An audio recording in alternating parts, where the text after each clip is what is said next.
Okay, so this I hopefully is the last COMMGiving post for today. If you saw Gartner's trends for 2019, um, so I just want to address that. My approach to those types of trends is that they're kind of like they make things easier to implement what's been on what started since the internet was created, which is to get more people and to get more workers uh, grafted onto the digital information highway.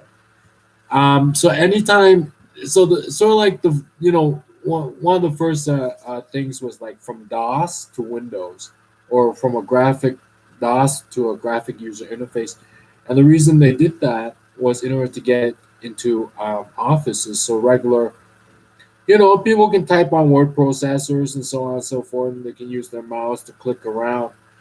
The problem with Windows is that anytime you make it consumer friendly, it opens tiny little windows that hackers um, can get into. So I think last week maybe I shared a video on how to hack into a Windows 7 without a password. And once you get in, you can just leave it wide open. It doesn't matter. The whole point is just to get into someone's computer. And how were they able to do that? Because at the login screen, there's like all these other features, that you can sort of rename and then have it execute as a command prompt, and then change the password through that way.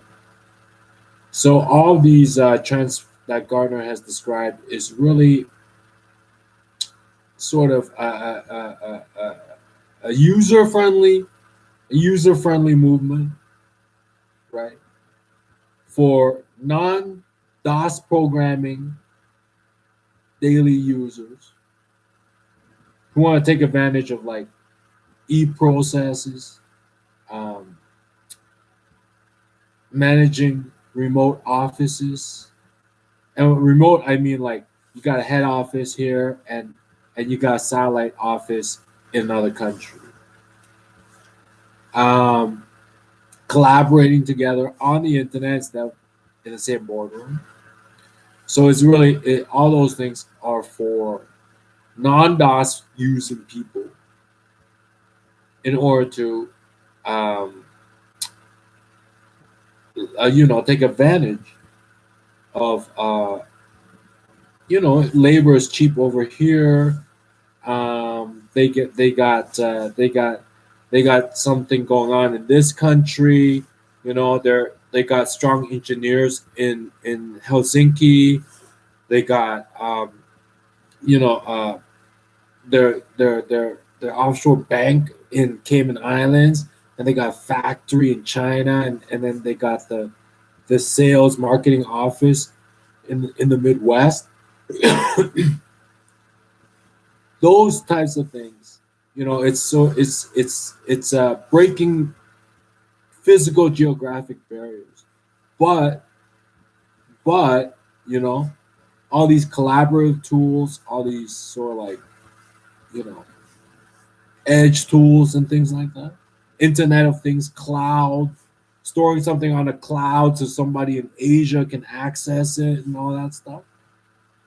It's really for, what I mean, non DOS using people, because they say, you know, um, it's because of this graphical user interface that we're all kind of vulnerable to hacking, because all these bells and whistles on your laptop can be like altered, you know, at a very root level. So that's basic. But what's the whole point of that? The whole point is, if you got no one to speak to that's any worthwhile, like a lot of people just use these edge tools or collaborative tools to like do nothing. I mean, seriously, I don't take it too seriously because I don't fool myself. I know what my specialty is. I know what I want to do. I'm not really interested in sitting in on the sales meeting or sitting in on the IT meeting or sitting in on the you know lab research meeting. I'm really not, because when my day, 8 hours, 9 hours, jam packed. It's jam packed. I don't eat lunch. I just go for a cigarette, coffee. It's jam packed because I do not want to work after office hours. So I do not want to sit in on any more meetings. So people, it's relevant for a certain type of person in the organization, and then a bunch of wannabes. I don't want to be there. All right, I want to be here with a pay stub. That's it. End of story. That's how I approach these trends. See you later, alligators. I can't even play video games. Apparently, I'm not allowed to play video games. I have to read a book or do a crossword puzzle. I am getting the Internet of Things. I was looking to play a video game. I can't even play a video game. I have to read a book or do a crossword puzzle.